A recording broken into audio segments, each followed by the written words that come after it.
haunting the modern world, the specter of crypto anarchy.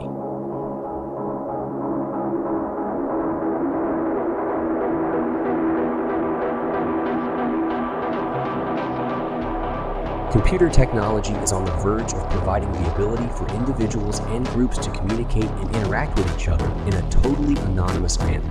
Two persons may exchange messages, conduct business, and negotiate electronic contracts without ever knowing the true name or legal identity of the other.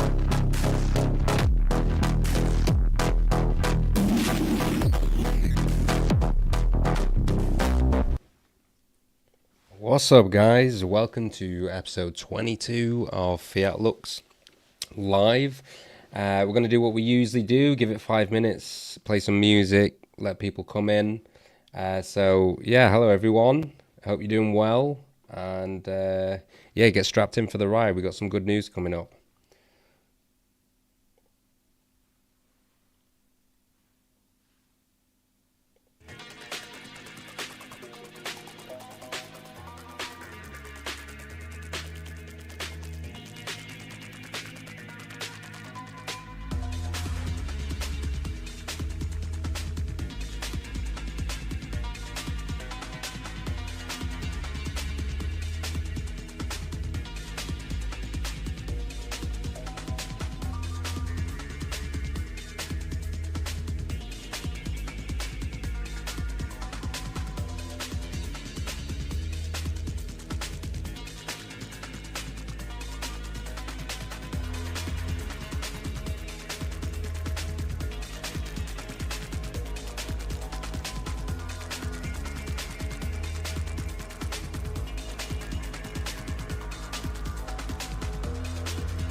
Okay, ready to get into it. Let's go, guys.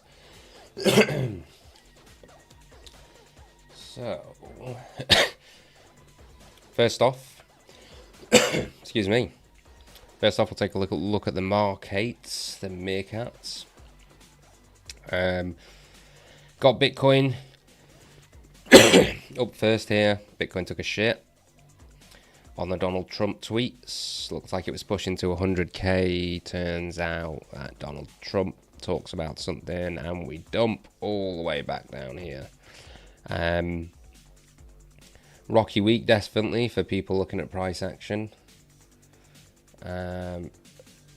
Monero, all new time high, but we've returned back to this level here. So a lot of people very happy about that. Happy new all-time high Monero, boys. Look at this, beautiful. Beautiful.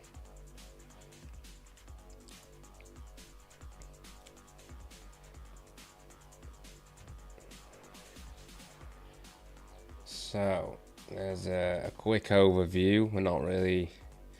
We're not about price, but we are having a quick glance at the markets.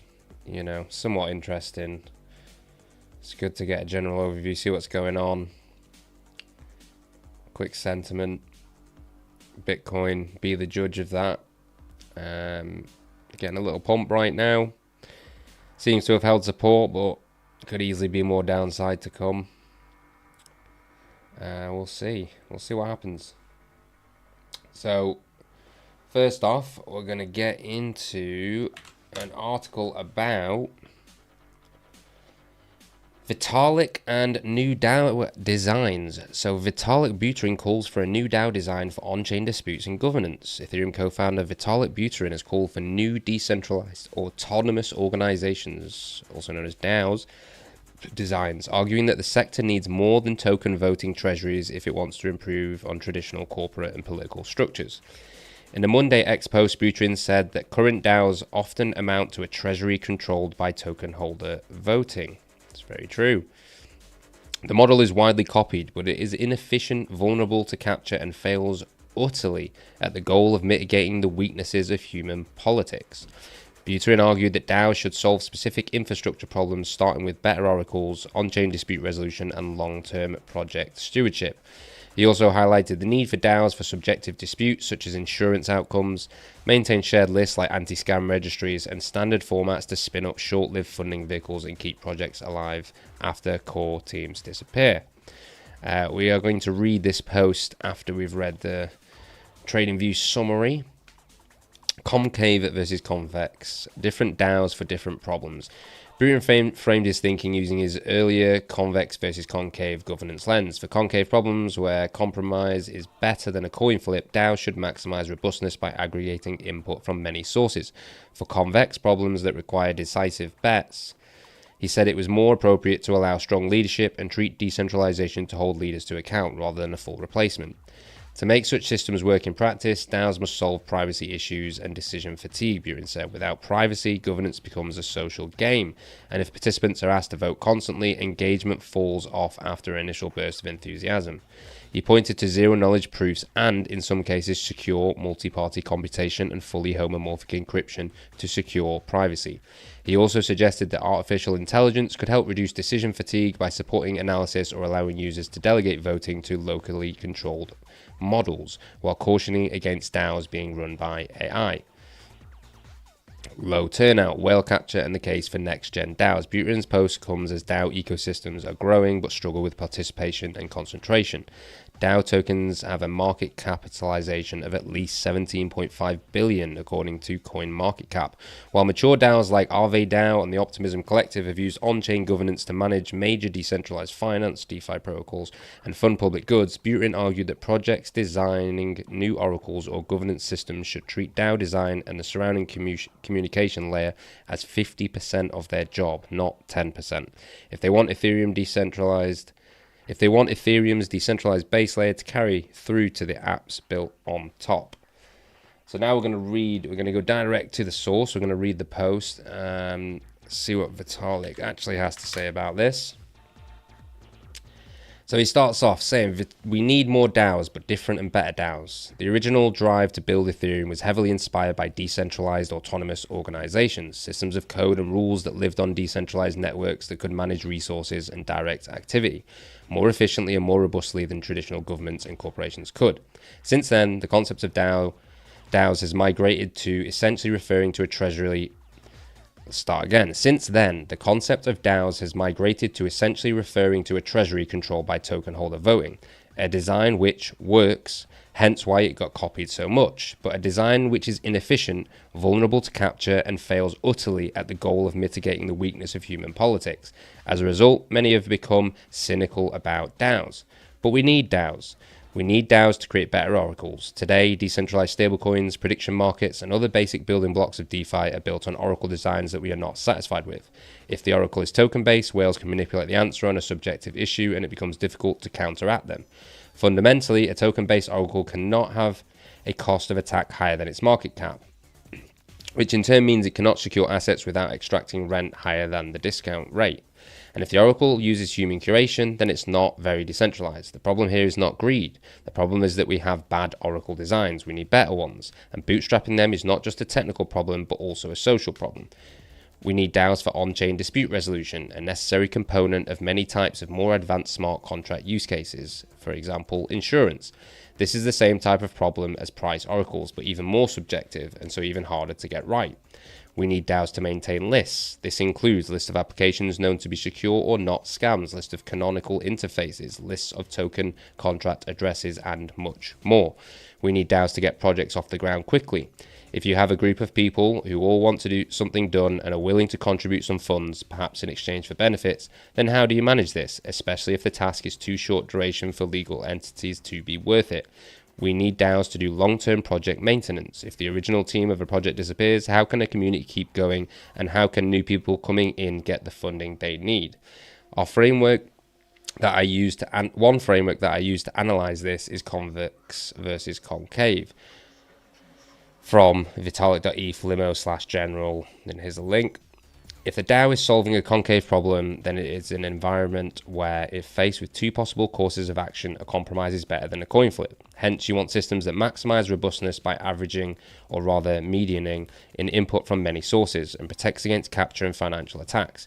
If the DAO is solving a convex problem, then you want the ability to make decisive choices and follow through on them. In this case, leaders can be good, and the job of decentralized process should be to keep the leaders in check.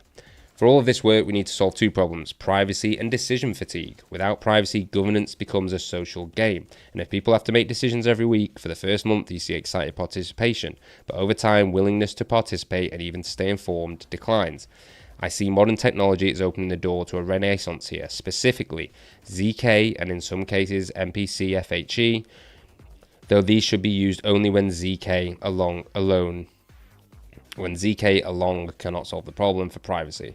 AI to solve decision fatigue, consensus finding communication tools like poll.is or poll.is, but going further.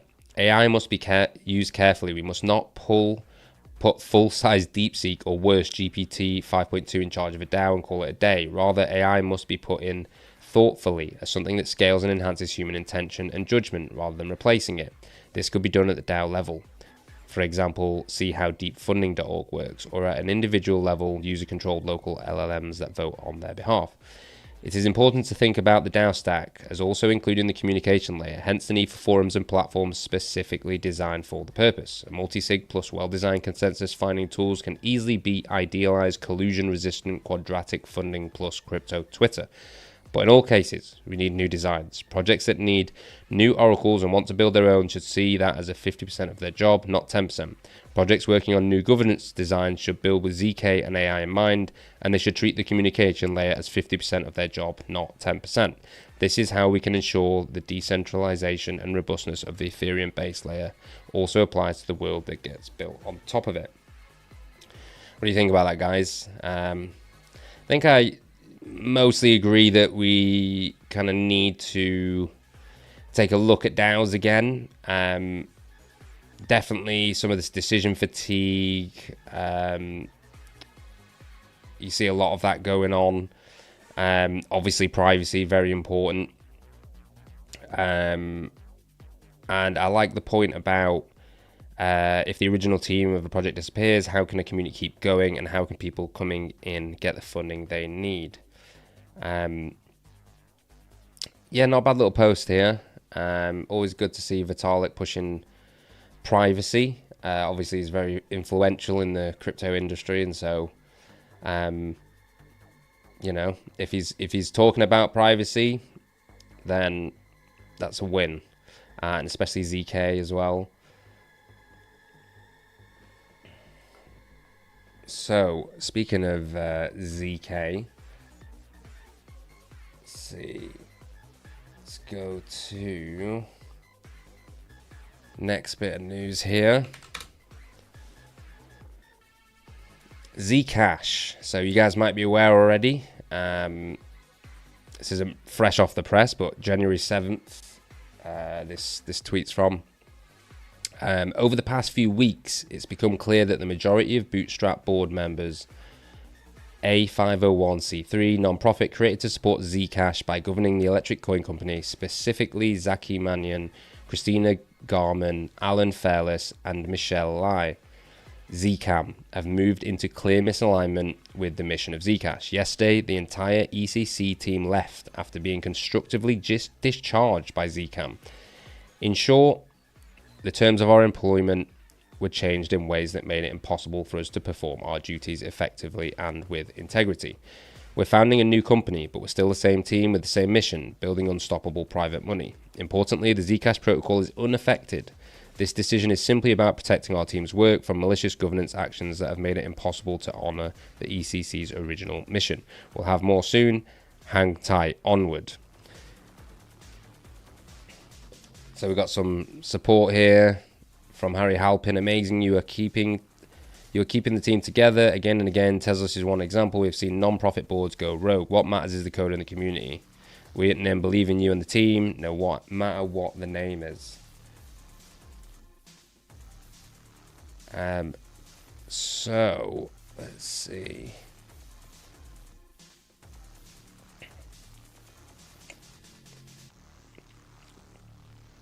So here, Josh says, Zashi is still fully supported by the team. They brought it to life. Users first, no compromise, no concessions. Stay tuned. So, interesting that this is happening to Zcash. Obviously, there's been a lot of controversy around Zcash recently. People talking about how it's a scam, how the VCs have come in, how it's been corrupted. There's been a lot of fake marketing, which is a big red flag. Partly due to price, but then people are questioning whether, it happened in the reverse. Like, was this pumped and then the price went up, pumped socially through, kind of a targeted marketing campaign? Seems like a lot of people think that. So Zcash, well respected, but at the same time getting a lot of slack recently. One thing, here we go. So we have now Cash Z. So what's happened is they're launching a new Zcash wallet from the team behind the electric coin company, Zashi, and you can get early access if you put in your email here. It's time to scale Zcash to billions. We're forming a new company for that purpose to unleash our team to build what matters faster at scale. A team from Electric Coin Company that launched Zcash and created the Zashi wallet is now launching a new wallet for Zcash using the same Zashi code base we built. The code name for the wallet is Cash Z. If you're a Zashi user, all you need to do is join the waitlist below. After you join the waitlist, just sit tight for a few weeks while we boot up Cash Z. Once it's live, we'll make sure the migration for every Zashi user is as easy as what you experience in Zashi today. It's really all you need to know as a Zashi wallet user. But if you're a Zcash community member or part of the general public, you might be running first. Are we still all in on Zcash? And second, why are we all doing this? The first question is easy. The entire team that worked at Electric Coin Company and built Zashi is still 100% focused on full stack Zcash development. We aren't launching any new coins, we're just scaling Zcash. To do that, it required that we leave and start a new Zcash focused company. That leads to the next question. Why did we start a new company? There are many reasons, but we'll boil them down to 3. First, Zcash is cypherpunk, and we need an organization built around that understanding. Second, Zcash is about alignment. And third, Zcash must scale to accomplish our shared mission. So then they've got a post here. Let's have a little read through this. Number 1, Zcash is cypherpunk. Everyone in crypto just lived through a decade of compliance theatre. The global crypto community fought unjust laws in dozens of countries to protect basic human rights. Simple rights like the right to open the equivalent of a bank account, to hold your own funds, to consensually enter into contracts, and to simply send money to your friends, family, and loved ones. This effort was not simply about complying with unjust laws. Of course, we must abide by the law or else be thrown in a cage. But when the law is unjust, we have a moral imperative to work to change the unjust law. Absolutely. One tool for that is code. As Lessig wrote, code is law on the internet, but code is also the next law, even off the internet. That's because the norms we establish online eventually manage to affect offline behavior and eventually to change offline laws, and that's why it's extraordinarily important to make privacy normal online. Zcash is ultimately a peaceful global reform movement, a cypherpunk movement to make privacy normal in the digital world, as it once was during the era of physical cash, when it was simply impossible to trace a dollar bill as it went its way through the economy. That wasn't a dystopian era, far from it. To do this, we need an organization that has courage, a governance structure that can't cut through red tape, will not fight for your privacy rights. That's the first reason why we needed a new governance structure, because we need cypherpunk leadership. Number 2, Zcash is about alignment. Anyone who's been in crypto more than a few years knows that the entanglement of non-profit foundations and tech startups has been the cause of endless drama. That's why A16Z recently wrote that the foundation era of crypto is over. They didn't mean that all foundations are bad. There are standalone foundations in crypto that do good work, like the Zcash Foundation. What they meant is that due to recent political events, we no longer need to mix foundations and startups for compliance purposes, and can instead simply use the well-understood form of a startup by itself, which is what we are doing. The reason the mixture of non-profits and tech startups doesn't work is at its root about misalignment. Non-profits are about rule lawyering, while tech startups are about rewriting the rules. Unlike the board of directors of a tech company, the board of directors of a non-profit typically has no shareholders to hold them to account, no capital contribution in the form of investment, and no labor contribution in the form of code. Contrast this with a typical tech company where the board can be voted out by the shareholders and is often composed of investors who've contributed capital or founding teams who've contributed labor. In the past, non-profits were employed in crypto because years of regulatory assault meant that lawyers advised complicated structures for compliance purposes. However, putting multiple organizations together where one is a poorly governed non-profit and the other is a rapidly innovating tech startup is a recipe for misalignment. Often this kind of structure is justified with the rhetoric of decentralization, but decentralization only helps at the protocol level, or in the form of multiple truly independent, effective organizations. It doesn't work within an organization. Finally, non-profits as a class are now under tremendous scrutiny from universities to activist organizations. It's not clear what the future of the US non-profit is, as there's a real risk that many will lose their tax exemptions. Basically, there's no benefit in keeping a fast-growing technology company under a non-profit when the substance of the organization is a for-profit, and there might be a real downside. That's the second reason why we needed a new governance structure, because we need to have the entire team all aligned in a functional structure that is free from bureaucratic lethargy. Number 3, Zcash must scale. Privacy is normal, but many organizations want to make it abnormal in order to surveil your every move. Some are concerned about states doing this, while others are concerned about corporations, and others are worried about both, but great power is on the side of surveillance. There are 2 ways to balance that power: to be so small they can't see you, or so big they can't stop you. For years, despite Zcash's key contributions to the crypto ecosystem, to zero knowledge, and to privacy, it remained a small cap coin, important in theory but not in practice. It was so small they couldn't see us. That has changed. Over the last 2 years, we've seen a complete rebirth of Zcash. This was an ecosystem-wide effort, with everyone from Sean Bowe to Jen Zcash to Shielded Labs pitching in, as well as many more who prefer to remain unnamed. This is Zcash after all. We do think a significant part of that rebirth was due to the members of our team who built Zashi and the Electric Coin Company. As a consequence of the rebirth of Zcash, we are no longer so small they can't see us. Everyone can see us. We now need to get so big they can't stop us. As big as Bitcoin, Ethereum, Solana, and stablecoins, big as in billions of users. Getting there requires us to be an organization that's built to scale. That's the third reason why we need a new governance structure, because Zcash must become so big they can't stop us, and we must scale to succeed. There's so much more we can and will say, but for the time being, actions will speak louder than words. We're hard at work on the wallet, and you should sign up for the waitlist to join us. We're onboarding billions to Zcash, and you could be among the first. Onward, Josh, sweetheart. Okay. What do you guys think about that?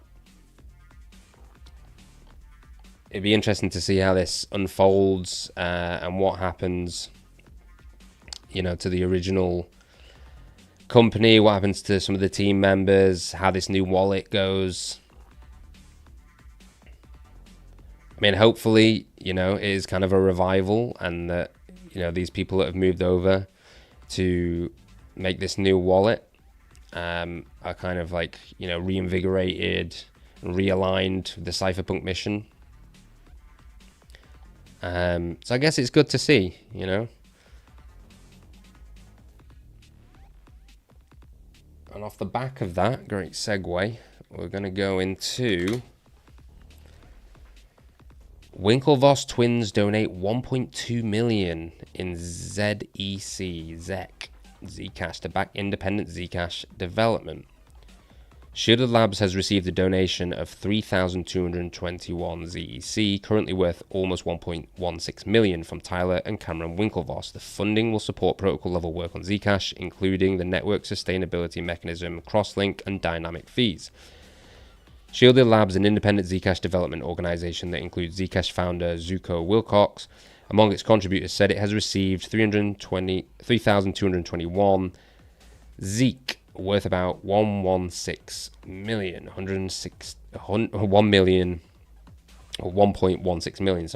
from Tyler and Cameron Winklevoss to fund core protocol work amid ongoing changes within the Zcash ecosystem. According to the group, the fresh capital will be directed towards several long-term protocol initiatives, including the network sustainability mechanism, crosslink, and dynamic fees, which are aimed at improving Zcash's security, scalability, and economic resilience.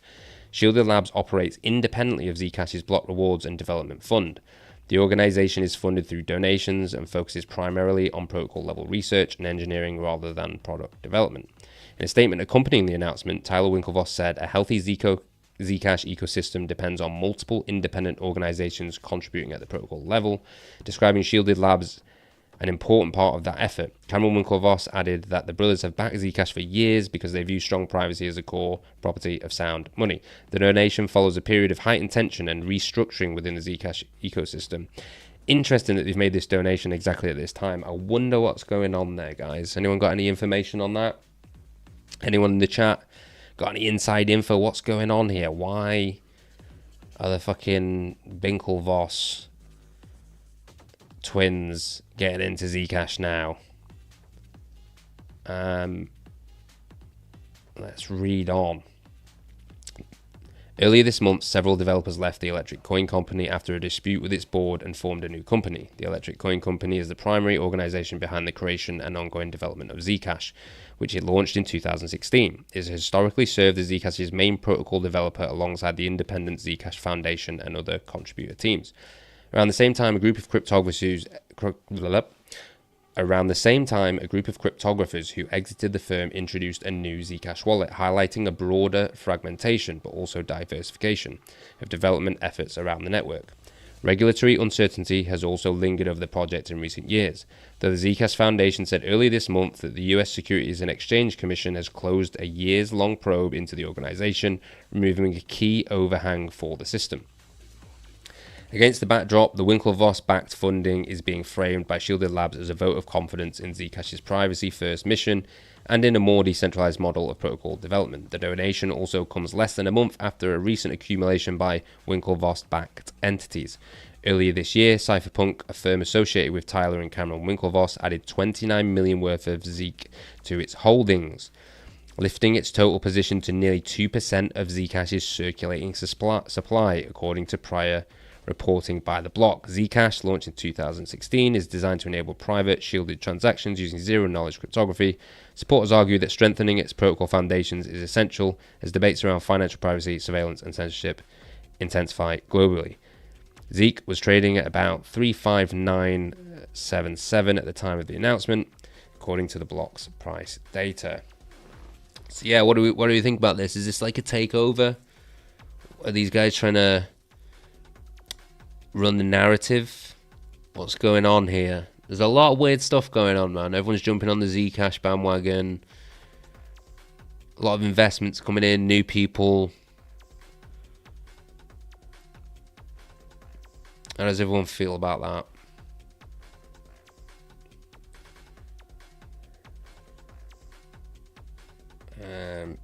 So on the back of that, we're going to go into the next article, which does involve Zcash and Monero. So up next we have Monero and Zcash face restrictions as India cracks down on private cryptos. India has stepped up its oversight of the cryptocurrency sector, directing exchanges to restrict transactions involving privacy-focused digital tokens as authorities seek to curb money laundering and illicit financial activity. The move comes after the Financial Intelligence Unit in India, FIAT, issued updated guidance to crypto platforms asking them to halt deposits, withdrawals, and trading of so-called anonymity-enhancing crypto tokens. These assets are designed to hide transaction details and user identities, making them difficult for regulators to track. Privacy coins under scrutiny, according to a report by ET. Privacy cryptocurrencies such as Monero, Zcash, and Dash were highlighted by industry participants as being affected by the restrictions. Regulators argued that the cryptographic features used by these tokens, including stealth addresses and transaction obfuscation, pose challenges for anti-money laundering compliance. Under the FIU's framework, exchanges are expected to treat dealings in such tokens as non-permissible within their risk mitigation policies. Global regulatory trend. India's decision aligns with a broader international shift. As we've spoke about in previous episodes, lots of stuff coming in. We got an article probably up next that will about the EU's DAC 8. We're going to go into this. So yeah, absolutely, definitely an international shift. They're all the same, right? I mean, isn't it interesting how, you know, they all have these different like acronyms, but essentially they're all following the same trend, right? It's almost as if it's all the same people. So it says here, India's decision aligns with a broader international shift. Regulators in several jurisdictions have raised concerns about privacy coins due to their limited traceability. Some countries have already imposed bans or strict controls, arguing that transparency is essential for investor protection and financial system integrity.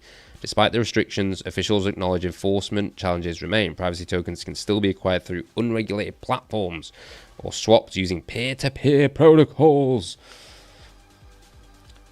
Peer-to-peer tools such as mixers and tumblers, which further obscure transaction trails once assets leave regulated exchanges. Industry reacting to the move. Kishan Balaji, an independent node operator and consultant associated with the XDC network, said blockchain systems must operate within the legal framework of each country. Blockchain networks have to be designed and used in compliance with the laws of the land. No, they don't. Why? Make the case for that. Other than that you're scared and you're a bitch. Balaji said in an interview with Coinpedia, regulators and enterprise users have long pointed out design flaws in privacy coins. Clear decision brings more certainty to India's financial ecosystem. Yeah, what are the flaws? That you can't track everyone, that you can't throw people in prison, that you can't corporatify everyone, turn everyone into just another zombie. Balaji added that enterprise-focused networks are increasingly building compliance features directly into their infrastructure, including know your customer checks, international messaging standards, and travel rule compliance. So again, nothing new, just a continuation of the crackdown. We're seeing it live in motion. The TradFi, DarkFi, or RegFi, DarkFi narrative is playing out. It's playing out. Just as, you know, the Lunar Punk said it would. So what are you going to do with that? What are you going to do with this news? Are you going to go dark?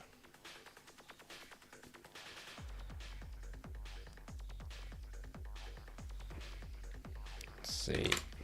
So now we're going to read about the DAC 8.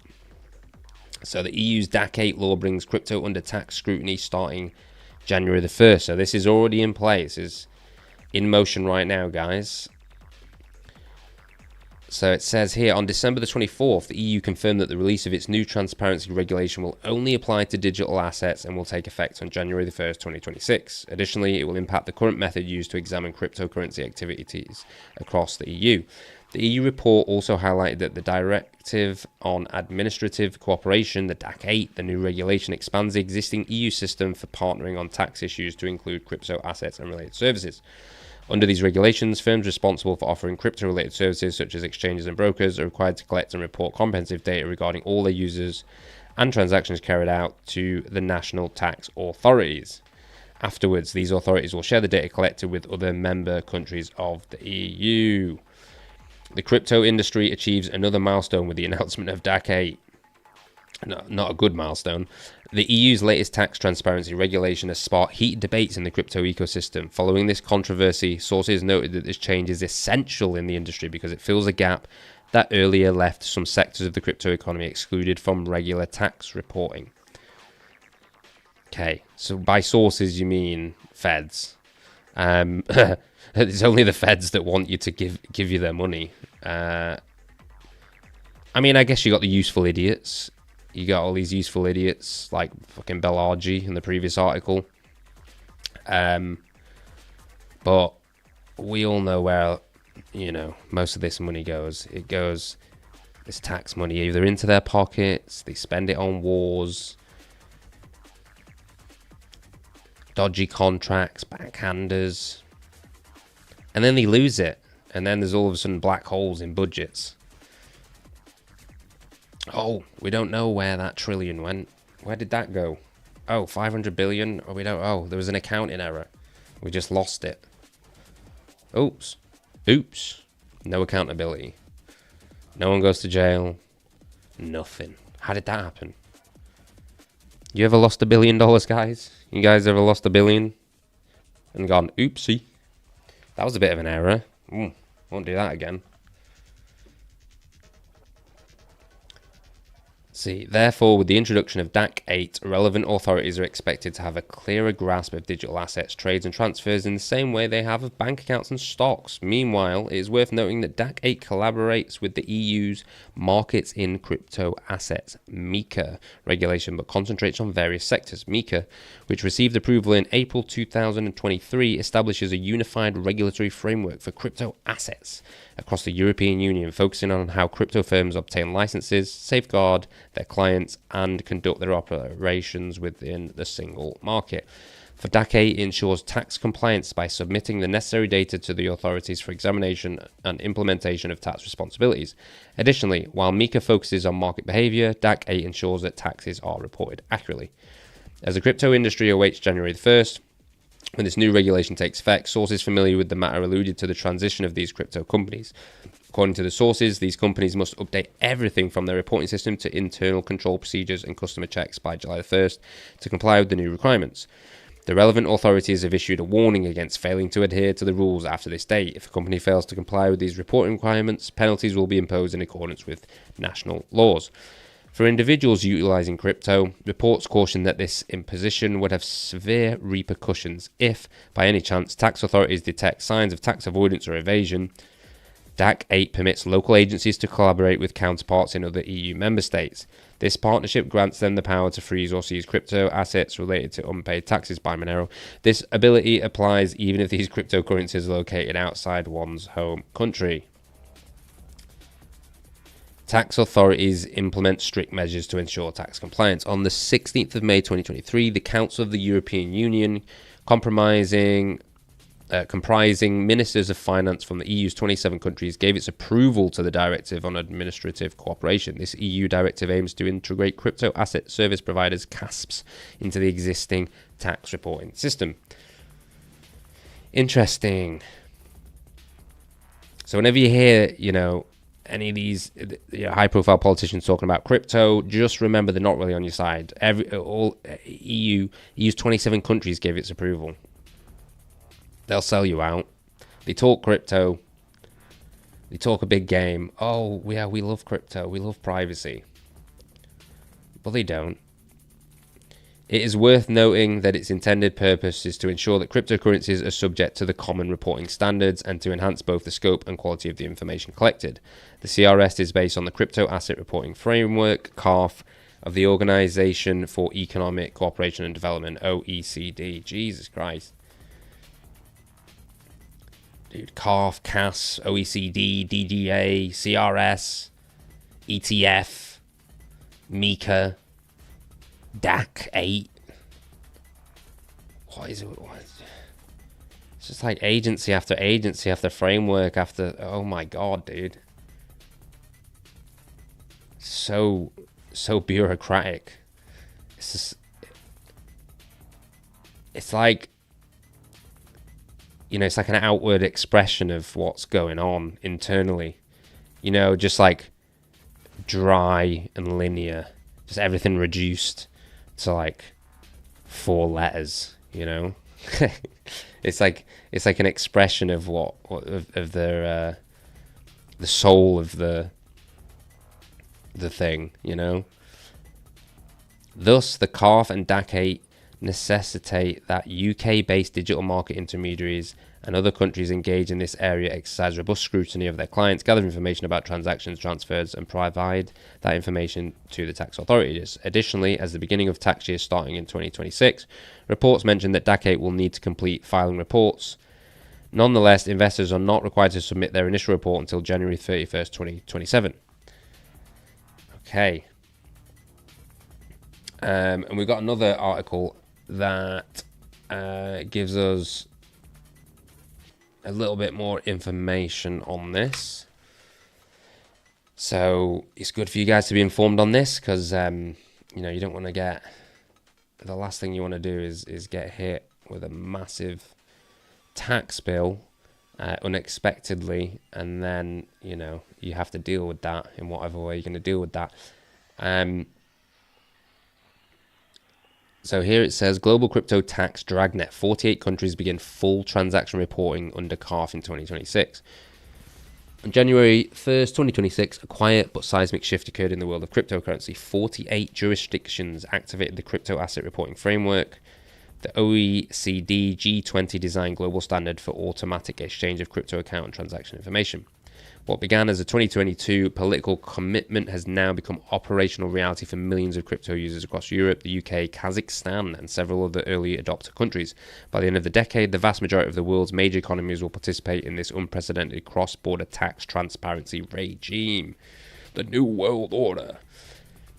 A one world government. It will have all you will own nothing. And be happy.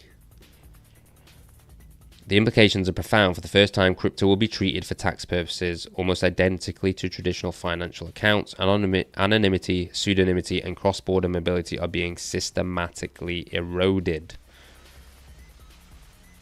The CARF timeline. This is quite a nice little timeline here. From commitment to enforcement, so from 2022 to 2023, the OECD finalizes CARF text. G20, EU, UK, Switzerland, Singapore, Australia, Canada, Japan, and others endorse the standard. 2024, EU adopts DAC 8 directive, making CARF mandatory for all member states. 2025, national legislation passes in first wave countries. Exchanges, brokers, wallet providers, and certain DeFi interfaces begin building reporting infrastructure. January 1st, 2026, reporting obligation begins in 48 jurisdictions, full EU 27 plus UK, Kazakhstan, Norway, Iceland, Liechtenstein, Gibraltar, and several smaller territories. Interesting that some of these, I was just saying earlier about how they all seem to follow suit. It's interesting how the UK is supposed to be out of the EU, but it seems like we keep doing all the things they're telling us to do and copying all of these frameworks and complying with all of the laws. So, not really sure how sovereign and independent the UK is. Doesn't seem that way. 2027, first automatic exchange of 2026 data among first wave countries. 2028, Australia, Canada, Mexico, Switzerland, Hong Kong, UAE, Singapore, Japan, South Korea, and others join the exchange. 2029 planned. United States activates CARF reporting and exchange, subject to final IRS rulemaking and congressional approving. As of January 2026, 75 jurisdictions have politically committed to CARF implementation, covering 92% of global GDP and 85% of crypto trading volume. Chainalysis 2025 Geography of Cryptocurrency Report. Wow. 92% of global GDP, 75 jurisdictions.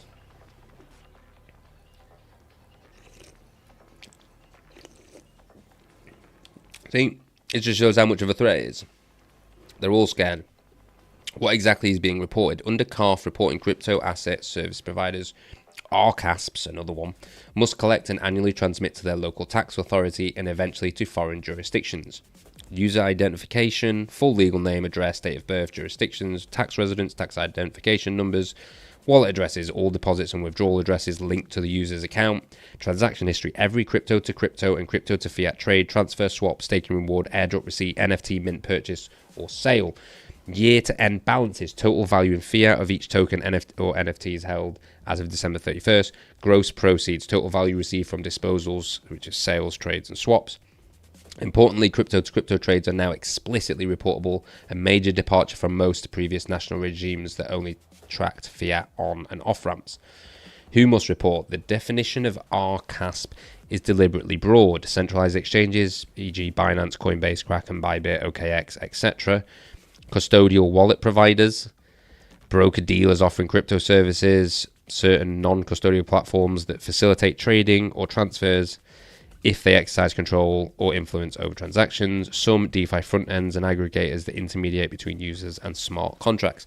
Purely on-chain permissionless DEXs without a legal entity are currently outside scope, but front ends, aggregators and wallets that provide user interfaces are increasingly being pulled in, especially in the EU under MiCA and DAC 8. So you know what that means, guys? Front ends and aggregators and wallets. Why is it that why are they including this? Because they can go after the people that are making the front ends, especially if it's hosted centrally. So one of the ways, or one of the things that we need to focus on, we need to realign ourselves, is with the idea of decentralization and in privacy, and not just on the surface level, but at all layers of the stack, including the front end. It's no good having fucking nodes all around the world and validated this and fucking this and that, ZK, blah, blah, blah. But then you've hosted the front end on AWS and they can take it down within a matter of hours. All it takes is one phone call from some guy in the government, and that's it. It just takes one salty politician to start a campaign, and next thing you know, your decentralized permissionless DEX isn't accessible anymore. Early implementation snapshot, January 2026. So here we go. EU, all 27 member states and EEA countries began collecting. There's another one, EEA. Countries began collecting data January the 1st. Major exchanges already send daily KYC transaction batches to national authorities. The United Kingdom, HMRC activated CARF reporting simultaneously with the EU. UK Finance estimates 1.2 to 1.5 million individuals will be reported in 2026. Kazakhstan, one of the first non-Western jurisdictions to implement local exchanges, Astana Hub and BCC.kz, are now required to report all users with KZT or foreign fiat on-ramps. Switzerland, FINMA regulated VASPs, including Signum, SEBA, and Crypto Finance, began full CARF reporting. Swiss crypto users with foreign tax residency will be reported starting 2027. UAE and Singapore, both jurisdictions delayed full reporting until 2028, but already require enhanced KYC and transaction logging. The US delay and its consequences. The United States remains the largest missing piece. The IRS proposed CARF-aligned rules in mid-2025, but faces congressional resistance and industry lobbying. Current expectation, 2026 to 2028. The US platforms report only to the IRS. 2029, first outbound exchange of US user data to CARF partners. This 2 to 3 year lag creates a significant arbitrage window. US residents can still move assets to non-reporting jurisdictions or self-custody without immediate foreign tax authority visibility. There you go, a bit of alpha there, guys. You can use this to your advantage. Market and community impact so far. Trading volume on non-KYC DEX aggregators 1inch, CowSwap, Matcha rose 28% in Q4 2025 Q1 2026. June analytics. Monero and Zcash daily active addresses increased 19% and 14% respectively since November 2025. Yet again, Darkfire RegFi split. They're just making us stronger. Let's go, guys. Centralized exchanges report 12 to 18% drop in new user signups from EU and UK in January 2026. Internal leaks via X and Reddit. Self-custody wallets downloads. MetaMask Trust Wallet Exodus spiked 34% in the EU in the first 2 weeks of 2026. Ha! I mean, you know, it's a good step in the right direction, and it's hilarious. Of course, we have to laugh at all of this here, all these stats. I mean, we're at a point where people are just so fed up, dude. They're not going to take. No one gives a fuck. No one gives a fuck anymore, dude. If you're going to beat people down this much, people are just going to say, "No, I don't care anymore. Throw me in jail. I don't care. What you're doing is wrong, dude. You're not going to enslave me. You're not going to enslave my people. You're not going to enslave my family. You're not going to enslave my nation." Looking ahead, 2027 to 2030. By 2028, when Australia, Canada, Switzerland, Singapore, Hong Kong, UAE, and South Korea join the exchange network, roughly 80% of global crypto trading volume will be covered by automatic reporting.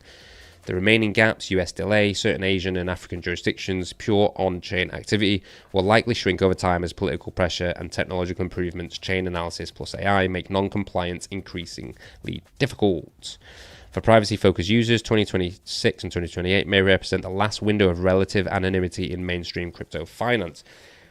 After that, meaningful privacy will likely require either fully decentralized protocols with strong default privacy, Monero, Zcash shielded, upcoming FCMP++ upgrade on Monero. It will require mixing services and privacy bridges, still legally risky in many jurisdictions, non-blockchain alternatives, cash, physical gold, Hawala-style networks. The CARF era has begun. Whether it ultimately reduces tax evasion or merely pushes sophisticated users deeper into privacy-preserving rails remains one of the central open questions of the 2026 to 2030 crypto cycle. Alright, that was a good little read. It's nice to know. Nice to know what the enemy's up to, isn't it, guys? Here's a little, see all that? A little infographic here. Beautiful. Oh no, is this AI generated? Look how fucked up the text is. That's hilarious. Use on of January 1st, 2026. User privacy concerns protect transparency in the proclings. No idea. No idea what half of this says. Brilliant. Love it. AI slop.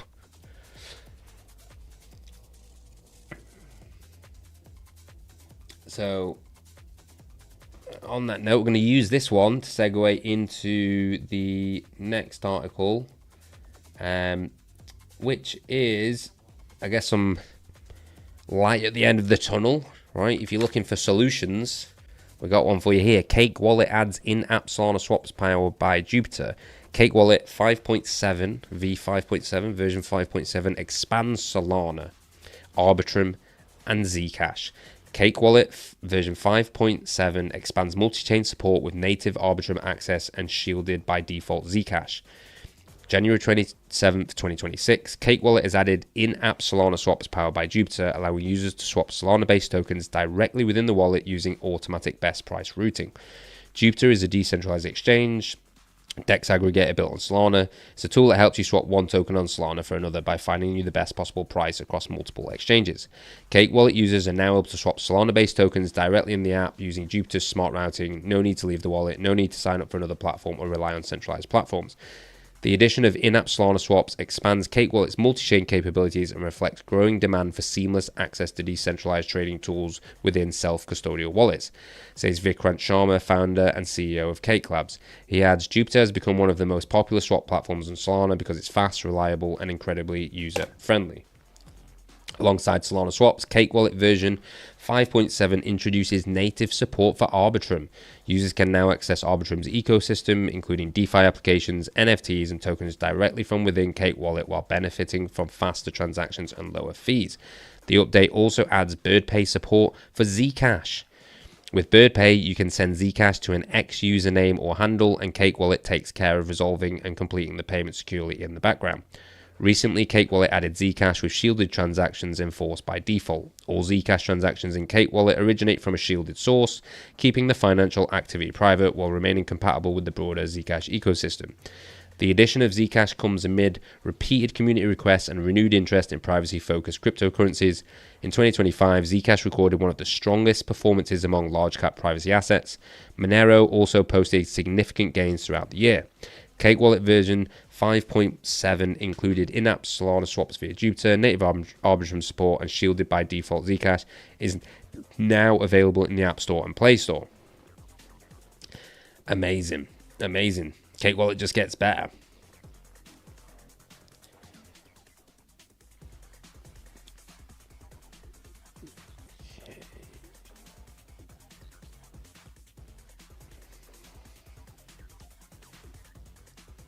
Nice little update there for any Cake Wallet fans. I have to recommend it. If you guys haven't tried Cake Wallet, definitely try it. One of the best wallets out there. Great team. So next, we're coming up to the end of the stream now. So I think we got maybe two articles left to read. And then a little recommendation for you guys. So hang tight till the end for that recommendation.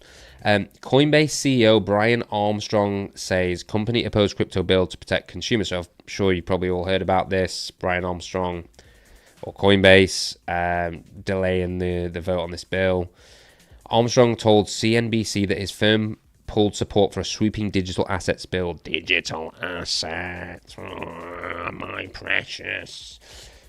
After finding provisions that could have harmed consumers and stifled competition.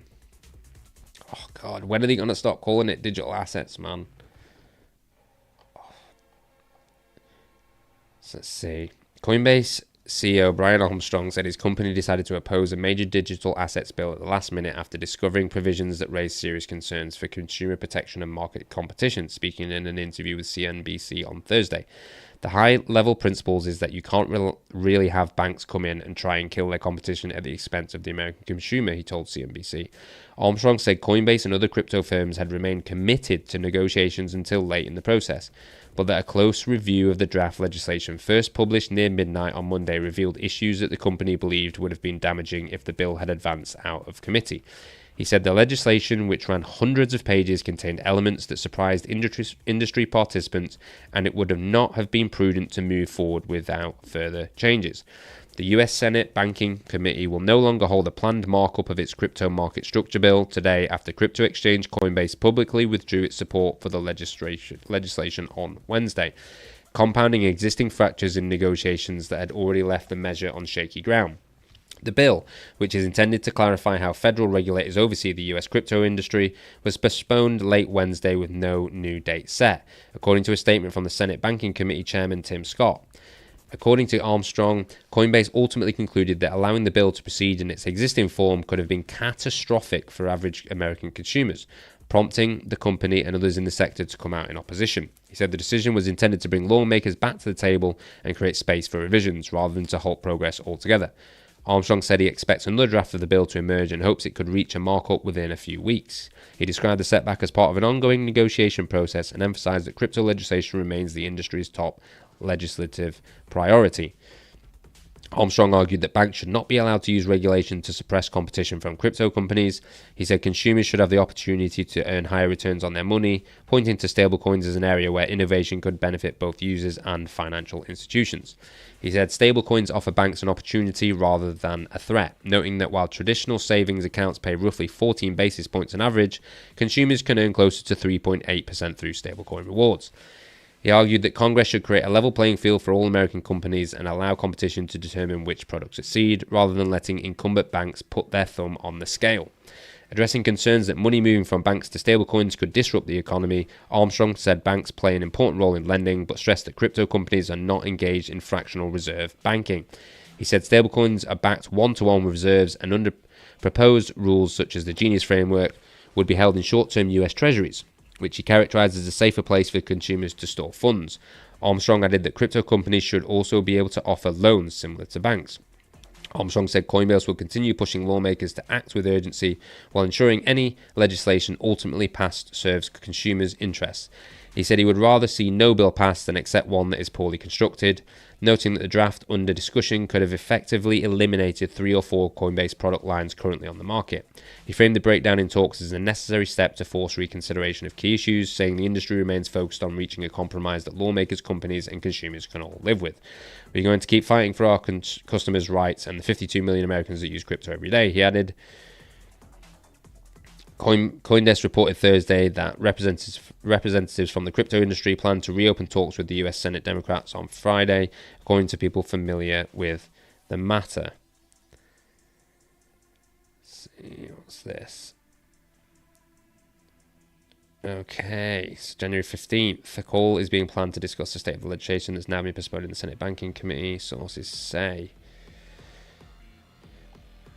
Okay. I mean, a lot of this stuff, who gives a shit, really? Who gives a shit what fucking Brian Armstrong thinks? Who gives a shit what the American government thinks?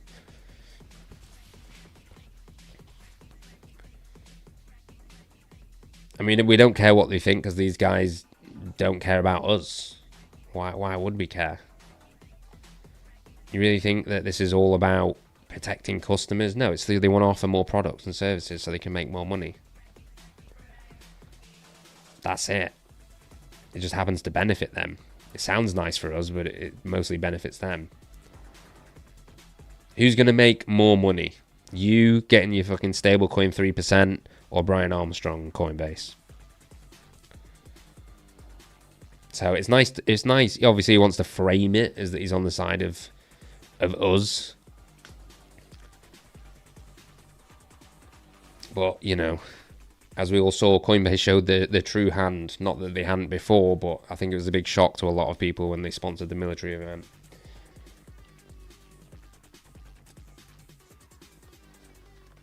So the last thing, which is sort of a bit of a tangent, so that's why we left it till last. It had a bit of a through line with all the regulation and the bills and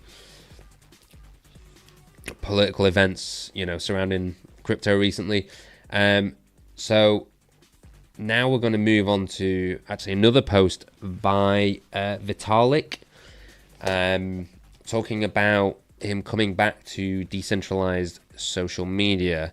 The reason we're reading this post just to see if there's anything potentially insightful, if there's any good thoughts here that we can be inspired by, maybe we can take and form our own ideas around them. Let's see. So it says, in 2026, I plan to be fully back to decentralized social. If we enter a better society, we need better mass communication tools. We need mass communication tools that surface the best information and arguments and help people find points of agreement. We need mass communication tools that serve the user's long-term interest, not maximize short-term engagement. There is no simple trick that solves these problems, but there is one important place to start: more competition.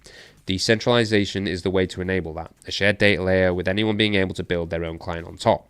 In fact, since the start of the year, I've been back to decentralized social already. Every post I've made this year or read this year, I made or read with Firefly.social, a multi-client that covers reading and posting to X, Lens, Farcaster, and Blue Sky, though Blue Sky has a 300 character limit, so they don't get to see my beautiful long rants. But crypto social projects has often gone the wrong way. Too often, we in crypto think that if you insert a speculative coin into something, that counts as innovating and moves the world forward. Mixing money and social is not inherently wrong. Substack shows that it's possible to create an economy that supports very high quality content, but Substack is about subscribing to creators, not creating price bubbles around them. Over the past decade, we have seen many attempts at incentivizing creators by creating price bubbles around them, and all fail by 1, rewarding not content quality but pre-existing social capital, and 2, the tokens all going to zero after 1 or 2 years anyway. Too many people make galaxy-brained arguments that creating new markets and new assets is automatically good because it elicits information, when the rest of their product development actions clearly betray that they're not actually interested in maximizing people's ability to benefit from that information. That is not Hayekian info utopia, that is corpo slop. Hence, decentralized social should be run by people who deeply believe in the social part and are motivated first and foremost by solving the problems of social. The Arve team has done a great job stewarding Lens up to this point. I'm excited about what will happen to Lens over the next year because I think the new team coming in are people who actually are interested in the social. Even back when the decentralized social space barely existed, they were trying to figure out how to do encrypted tweets. I plan to post more there this year. I encourage everyone to spend more time in Lens, Farcaster, and the broader decentralized social world this year. We need to move beyond everyone constantly tweeting inside a single global info war zone and into a reopened frontier where new and better forms of interaction become possible. Don't disagree. Stanny.eth says the future of social is decentralized, community owned, and privacy preserving. Excited about this commitment. Vitalik Buterin. Juraj says most fun is on Nostr. Yeah, open chat already exists, 100% decentralized and private, even lets you send Bitcoin and ETH through chat.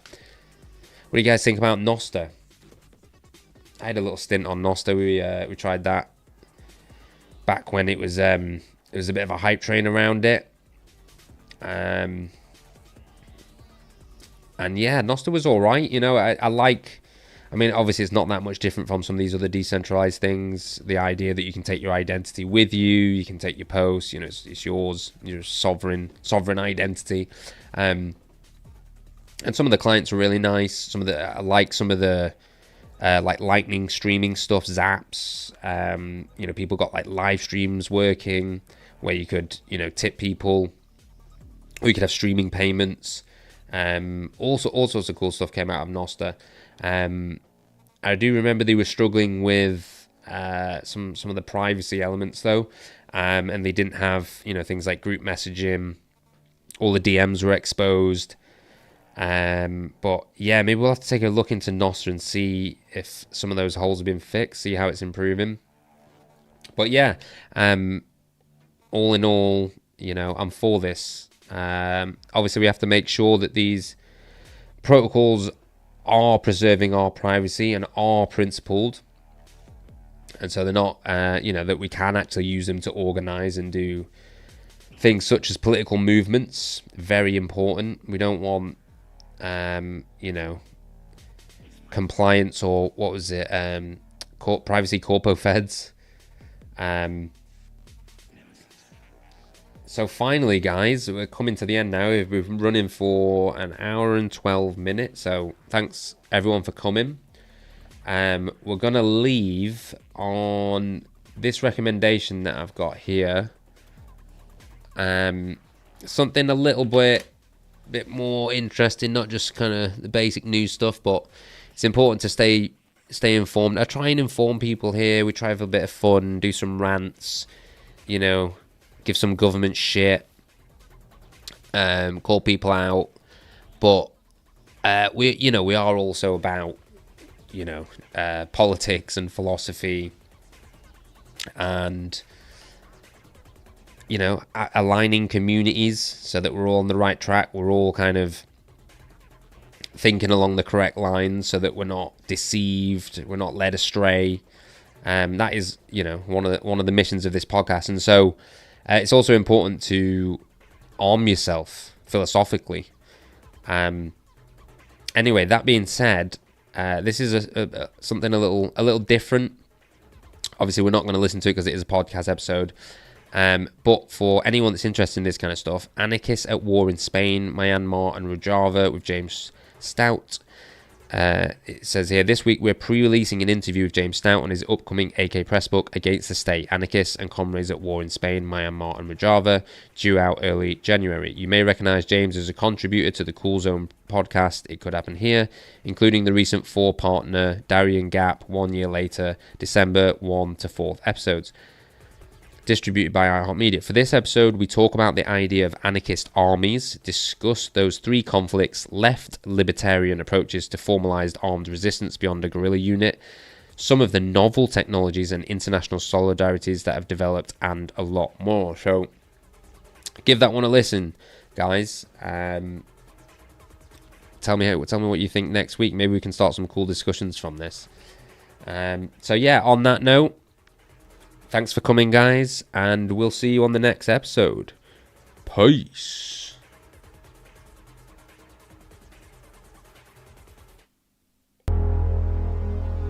Unchecked governments have eradicated privacy and truth. Those who resist are brought down swiftly, but we refuse to submit. Lunapunks are freedom fighters, protected by encrypted shadows. The future we're building is sovereign and uncensorable. The moonlit night